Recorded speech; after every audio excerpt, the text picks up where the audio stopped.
Quant last 5 साल के अंदर आउट परफॉर्म कैसे कर रहा है अपने बेंचमार्क को, अपनी कैटेगरी में बेस्ट परफॉर्मिंग रहा है या फिर सेकंड बेस्ट परफॉर्मिंग रहा है।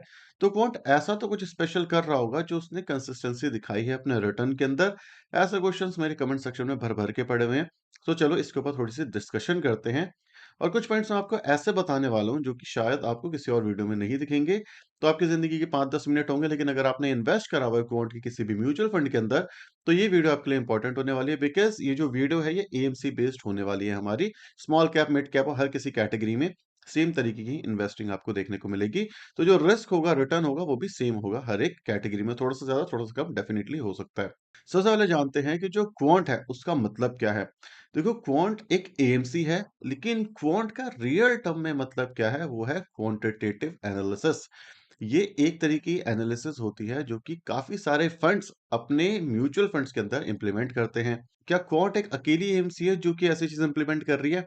नहीं, अकेली नहीं है। अगर आप देखोगे तो काफी सारे ऐसे म्यूचुअल फंड है जिसके नाम के अंदर क्वांट है। इसका एक बेसिक एग्जांपल आप देख सकते हो कि टाटा का भी क्वांट फंड आता है, उसके अंदर भी वो सेम चीज करते हैं। वो क्या करने की कोशिश करते हैं कि वो डेटा के बेसिस के ऊपर कुछ ऐसे म्यूचुअल फंड या कुछ ऐसे स्टॉक के अंदर इन्वेस्ट करने की कोशिश करते हैं जहां से वो मैक्सिमम रिटर्न बना पाए। हर एक क्वांट म्यूचुअल फंड का जो पैरामीटर है वो पूरी तरीके से अलग हो सकता है। मतलब अगर टाटा अपने क्वांट का म्यूचुअल फंड बना रहा है, तो ये हो सकता है वो वोलेटिलिटी को मेजर कर रहा हो, वो अल्फा को मेजर कर रहा हो, वो रिस्क एडजस्टेड रिटर्न निकालने की कोशिश कर रहा है। ये जो मेथड है ये हो सकता है टाटा इंप्लीमेंट कर रहा हो, कर रहा है नहीं कर रहा किसी को नहीं पता। लेकिन क्वांट ऐसा एएमसी उसने एक फ्रेमवर्क डेवलप करा है जिसको हम कहते हैं VLRT framework, valuation, liquidity, risk and time period. इसके बेसिस के ऊपर उनकी जो मशीन है, उनकी जो एल्गोरिदम है, वो उन्हें सजेस्ट करते हैं कुछ स्टॉक्स जो कि वो अपने पोर्टफोलियो के अंदर रखते हैं। एक इंटरेस्टिंग चीज़ ये है कि वो एफएनओ के अंदर भी ट्रेड करते हैं, जो कि मैं आगे चल के बताऊँगा कि उनके लिए बेनिफिशियल हो सकता है, लेकिन रिस्क भी हो सकता है। लेकिन अभी के लिए वीएलआरटी पे थोड़ा-सा फोकस करते हैं। वीएलआरटी फ्रेमवर्क के अंदर क्वांट ये बताने की कोशिश करता है कि जो भी वो स्टॉक अपने पोर्टफोलियो के अंदर खरीद रहे हैं या अपने पोर्टफोलियो से निकाल रहे हैं, उसके अंदर जो ह्यूमन इंटरवेंशन है, मतलब किसी भी फंड मैनेजर का जो इंटरवेंशन है, जो इन्वॉल्वेशन है, वो बहुत ही कम से कम वो रखने की कोशिश करते हैं। उन्होंने एक मेथड सेट करा हुआ है, उन्होंने एक एल्गोरिदम सेट करी हुई है, जो भी आप कहना चाहो उसको। उसके बेसिस के ऊपर ही वो एक स्टॉक को अपने पोर्टफोलियो में बाय करते हैं, सेल करते हैं, कितना वेटेज होगा, ये भी उनका एल्गोरिदम ही उन्हें सजेस्ट करता है और उसके बेसिस के ऊपर ही वो यहाँ पे इन्वेस्ट करते हैं। अब इसके बेनिफिट क्या होते हैं? अगर आप एक फंड मैनेजर हो, अगर आप एक नॉर्मल ह्यूमन बीइंग हो, इस तरीके से समझो, तो आपके बायसनेस आएँगे। कई स्टॉक होंगे जो आपको काफ़ी ज़्यादा पसंद होंगे, तो आप चाहोगे कि उसके अंदर मैं पोज़ीशन बिल्ड कर दूँ। आपके खुद के कुछ डर होंगे, किसी स्टॉक के अंदर आपने हाथ जलाए होंगे, तो आप चाहोगे कि मैं उसके अंदर डालूँ ही ना पैसा या वहाँ से एग्ज़िट कर दूँ। लेकिन जो मशीन है, उसके लिए ये सारी चीज़ें अप्लाई नहीं होती। जो भी एल्गोरिदम आपने डाल दिया, मशीन उसी के बेसिस के ऊपर आपको कुछ डेटा पॉइंट्स के साथ दे देगी कि भाई ये स्टॉक है, इसमें आप हेड एंड शोल्डर पैटर्न बनता हुआ दिख रहा है, इसके अंदर ग्रोथ आ रही है, इसके अंदर वॉल्यूम आ रही है। ये टोटली डिपेंड करता है डेटा बेसिस पे। और ये एक चीज़ जो क्वांट कर रहा है अपने पूरे एएमसी के अंदर, ये कोई भी और दूसरा म्यूचुअल फंड नहीं कर रहा। तो जो इसका क्वांट म्यूचुअल फंड नाम है, इसका मतलब ही ये है कि ये क्वांटिटेटिव एनालिसिस के ऊपर पूरी एएमसी बेस्ड है। तो किसी भी केस के अंदर अभी के लिए तो इनका काम कर रहा है, इसमें कोई दिक्कत नहीं है। लेकिन किसी भी केस के अंदर ये जो इनकी एनालिसिस है, ये जो इनका मेथड है, ये जो इनकी एआई है या जो एल्गोरिदम ये लगा रहे हैं, ये फेल करता है, ये काम नहीं कर पाता, तो इनको रिटर्न कमाने में मुश्किल होगी, इनके रिटर्न नहीं बन पाएंगे। अब क्या ये फेल हो सकता है? डेफ़िनिटली फेल हो सकता है, बिकॉज़ जो स्टॉक मार्केट है, वो एल्गोरिदम का काम नहीं है करना। स्टॉक मार्केट में आप कुछ लेवल तक, कुछ टाइम पीरियड तक एल्गोरिदम के साथ काम कर सकते हो, 6-7 महीने, 8 महीने, जो वॉल्यूम और चार्ट पैटर्न के हिसाब से काम करता है। लेकिन अगर आप ये सोचो कि लॉन्ग टर्म पर्सपेक्टिव से एल्गोरिदम आपको कुछ बता दे, लॉन्ग टर्म पर्सपेक्टिव से कोई भी और प्रिडिक्ट कर दे, तो अभी तक पॉसिबल नहीं है। बिकॉज़ स्टॉक मार्केट के अंदर हर एक इंसान अलग तरीके से सोच रहा है, अलग तरीके से डिसीजन ले रहा है। प्रॉब्लम इस फ्रेमवर्क के साथ ये है कि जब आप बात करते हो कि शॉर्ट टर्म के अंदर हमें इन्वेस्ट करना है, जो कि हमें एल्गोरिदम बता रहा है, तो जो आपकी चर्निंग है, मतलब कितनी देर के अंदर आपका पूरा का पूरा पोर्टफोलियो चेंज हो जाता है, जिसे आप टर्नओवर रेशियो कहते हो, ये काफी ज्यादा बढ़ जाता है। ये इस वजह से बढ़ जाता है बिकॉज जो एल्गोरिदम है वो सिर्फ और सिर्फ डेटा के बेसिस पे काम कर रहा है। जब तक उसका जो डेटा है, वो अलाइन करेगा उस स्टॉक के साथ, तब तक तो आप उसे रखोगे, लेकिन जिस समय पे एक भी पैरामीटर के अंदर वो स्टॉक फिट नहीं होगा, वो बोल देगा भाई एग्ज़िट करो, और जो फंड मैनेजर है उसको एग्ज़िट करना पड़ेगा, क्योंकि जो क्वांट की थीसिस है, वो पूरी की पूरी बेस्ड ही क्वांटिटेटिव एनालिसिस के ऊपर हुई है। तो इसी वजह से आप क्वांट के कोई भी म्यूचुअल फंड उठा करके देखोगे, चाहे वो स्मॉल कैप का म्यूचुअल फंड हो, चाहे वो लार्ज कैप का म्यूचुअल फंड हो, चाहे वो मिड कैप का हो, चाहे वो फ्लेक्सी कैप का म्यूचुअल फंड हो, उसका टर्नओवर रेशियो अराउंड 100 है और मोर देन 100 है। वहीं पर जो कंपटीशन है उसका, चाहे निप्पॉन है, एचडीएफसी का है, उनका टर्नओवर रेशियो मैक्सिमम 30 से 70 के बीच में रहता है। इससे ज़्यादा कभी भी टर्नओवर रेशियो नहीं होता। इसका मतलब ये है कि अगर आपका टर्नओवर रेशियो 100 से ज़्यादा है, तो आपने पूरा का पूरा पोर्टफोलियो ही चेंज कर दिया। आपने पूरे के पूरे स्टॉक ही चेंज कर दिए, खरीदे-बेचे, खरीदे-बेचे। तो उस केस के अंदर एक मेजर प्रॉब्लम आती है कि भाई जो एक्सपेंसेस है, क्योंकि जब आप बाय सेल करते हो तो सीडीएसएल कॉस्ट होती है, डिपॉजिटरीज कॉस्ट होती है, वो तो आपको बेयर करना पड़ेगा ना।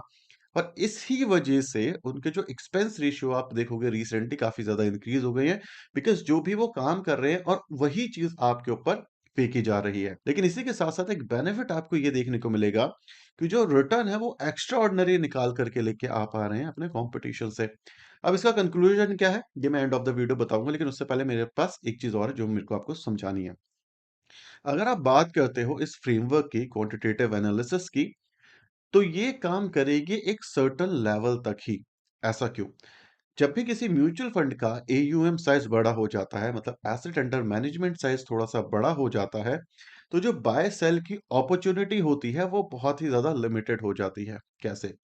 अगर एक कंपनी है, मान लो एक मिड कैप की कंपनी है जिसका मार्केट कैप 50,000 करोड़ के आसपास का है, और एक म्यूचुअल फंड है जिसका मार्केट कैप 2-3-4 करोड़ के आसपास का है, 2-3-4 लाख करोड़ के आसपास का उसका एयूएम है, तो उस केस के अंदर अगर वो चाहे म्यूचुअल फंड, तो उस मिड कैप कैटेगरी के अंदर ज्यादा पोजीशन बिल्ड नहीं कर सकता। क्यों? क्योंकि जो उसका स्टॉक है वो इन्फ्लेट होना शुरू हो जाएगा। अगर वॉल्यूम मतलब बाइंग रिक्वेस्ट ज्यादा आएगी और सेलिंग रिक्वेस्ट कम आएगी, तो जो 1000 रुपए का स्टॉक आपको मिल रहा है, वो धीरे धीरे करके ऊपर चला जाएगा और म्यूचुअल फंड एंट्री सही टाइम पे नहीं कर पाएगा। आई होप आप ये समझ रहे होगे, राइट? क्योंकि डिमांड सप्लाई पे स्टॉक चलता है, और ये हमने काफी बार इस चैनल के ऊपर डिस्कस करा हुआ है। तो ये जो मेथड है, ये तब तक बहुत अच्छे लेवल पे काम करेगा जब तक इनका म्यूचुअल फंड मतलब एयूएम साइज जो है, वो लिमिटेड टाइम पीरियड के लिए रहेगा। और वहीं पे जब आप इनके कंपटीशन को देखोगे, जैसे निप्पॉन हो गया, एचडीएफसी हो गया, जो कि टॉप के म्यूचुअल फंड हैं, जिनकी जो टॉप की एएमसी है, जो टॉप के एयूएम के साथ बैठे हुए हैं, वो इनसे 3 से 4 गुना, 5 गुना ज़्यादा एयूएम के साथ बैठे हुए हैं। तो अगर ये कहते हैं कि भाई इसी लेवल पे ग्रोथ करेंगे, बिकॉज़ सारे रिटेल इन्वेस्टर इस समय पे इसके ऊपर बुलिश हैं, तो जो इनका एयूएम है, वो आप देखोगे ड्रास्टिकली बढ़ रहा है, तेज़ी से, काफ़ी तेज़ी से बढ़ता जा रहा है। तो ये प्रॉब्लम इनको आने वाले टाइम पे ज़रूर देखने को मिलेगी कि जो एयूएम बढ़ गया है, उस वजह से इनकी चर्निंग कैपेबिलिटी कम हो गई है। अगर आपके पास सिर्फ एक मोड है कि आप चर्निंग के बेसिस पे रिटर्न निकाल के ला पाते हो, तो वो फिजिबल नहीं है इन लॉन्ग टर्म। क्यों? आपको हर बार सही होना पड़ेगा मैक्सिमम रिटर्न निकालने के लिए, लेकिन आपको 2 से 4 बार गलत होना पड़ेगा आपका पैसा जो बना हुआ है उसको बर्बाद करने के लिए। तो ये एक मेजर रिस्क है क्वांट म्यूचुअल फंड्स के साथ। अब जो क्वांटिटेटिव एनालिसिस है, उसका एक मेजर बेनिफिट आता है कि वो जो मशीन है, वो जो एल्गोरिदम है, वो उनको ये भी सजेस्ट करती है कि भाई आपको पुट लेना है, आपको कॉल लेना है, आपको ऑप्शन लेना है, और इसी के बेसिस पे आप क्वांट के म्यूचुअल फंड देखो, उसके अंदर आपको ऑप्शन और फ्यूचर फ्यूचर एंड ऑप्शन का ऑप्शन देखने को मिलता है। मतलब वो फ्यूचर एंड ऑप्शन में भी ट्रेड करते हैं, और ये लॉजिकली देखा गया है कि 80 टू 90% एफएनओ में काम करने वाले लोग पैसा नहीं बना पाते। और ये एक मेजर इशू आपको देखने को मिला था पास्ट के अंदर, जहां पे क्वांट के एफएनओ काफी ज्यादा हद तक गिर रहे थे। लेकिन जो यहाँ पे एनालिस्ट है, जो यहाँ पे क्वांटिटेटिव एनालिस्टिंग की मशीन बनाई हुई है, वो आज की डेट में थोड़ा सा सही काम कर रही है। तो ओवरऑल तरीके से अगर मैं इसको कंक्लूड करने की कोशिश करूं कि भाई आउट परफॉर्मेंस आ क्यों रही है, ये आ रही है इनके इन्वेस्टिंग थीसिस की वजह से, इनकी इन्वेस्टिंग स्ट्रैटेजी की वजह से। अब एक क्वेश्चन आएगा, क्या इसको लॉन्ग टर्म के लिए होल्ड करना चाहिए? जो इतनी तेजी से फ्रीक्वेंटली अपने म्यूचुअल फंड पोर्टफोलियो को चेंज कर रहे हैं, उसको आप वेरी लॉन्ग टर्म के लिए आंख बंद करके इन्वेस्ट नहीं कर सकते उस म्यूचुअल फंड के अंदर। आपको क्या करना पड़ेगा? आपको उसके ऊपर नज़रें रखनी पड़ेंगी, हर क्वार्टरली, हर सेकंड क्वार्टरली देखना पड़ेगा उसके पोर्टफोलियो को, और उसके बेसिस पे आप इन्वेस्ट कर सकते हो। क्या यहाँ पे बहुत ही मेजर रिस्क आ रहा है कोई भी? नहीं, एज़ सच कोई भी बहुत मेजर रिस्क नहीं है। जो इनकी स्ट्रैटेजी है वही वेरी हाई रिस्क कैटेगरी की है। तो अगर आप वेरी हाई रिस्क ले सकते हो, अगर आप पोर्टफोलियो को ट्रैक कर सकते हो, इसके अंदर तब इन्वेस्ट करना। क्या ये रिटर्न निकाल के ला पाएँगे?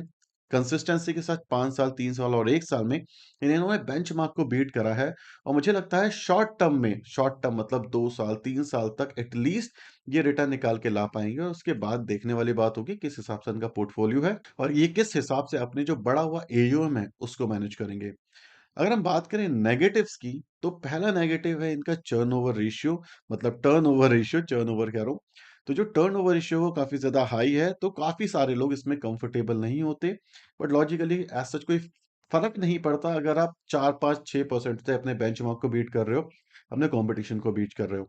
सेकंड जो मेजर प्रॉब्लम है, वो है इनके आज एआई की एल्गोरिदम की, कि जब तक एल्गोरिदम काफ़ी अच्छे से काम कर रहा है, जब तक पैसा बनेगा, जब नहीं कर पाएगा तब वहाँ पे इनको अंडर परफॉर्मेंस देखने को मिल सकती है, तो इसके लिए आपको रेगुलर बेसिस पे इसको ट्रैक करना पड़ेगा। थर्ड जो मेजर प्रॉब्लम यहाँ पे दिख रही है, वो ये है कि जो एयूएम साइज़ है, वो लगातार बढ़ता जा रहा है। तो जब एयूएम साइज़ बढ़ता जाएगा, तो यहाँ पे रिस्क होते हुए देखने को मिलेगा। इन शॉर्ट फाइनल जो कंक्लूजन मैं ये देना चाहूँगा कि अगर आप शॉर्ट टर्म के लिए हो, 1-2 साल के लिए हो, तो कोई दिक्कत नहीं है। बस इसके पोर्टफोलियो पे निगाह बना करके रखो, अंडर परफॉर्मेंस हो, किसी भी रीज़न से क्योंकि हो सकती है, तो क्यों हो रही है, उसको जानने की कोशिश करो।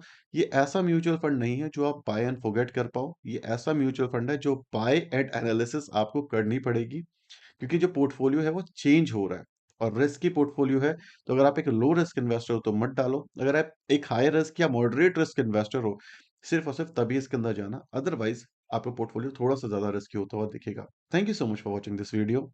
Tata, bye-bye, signing off.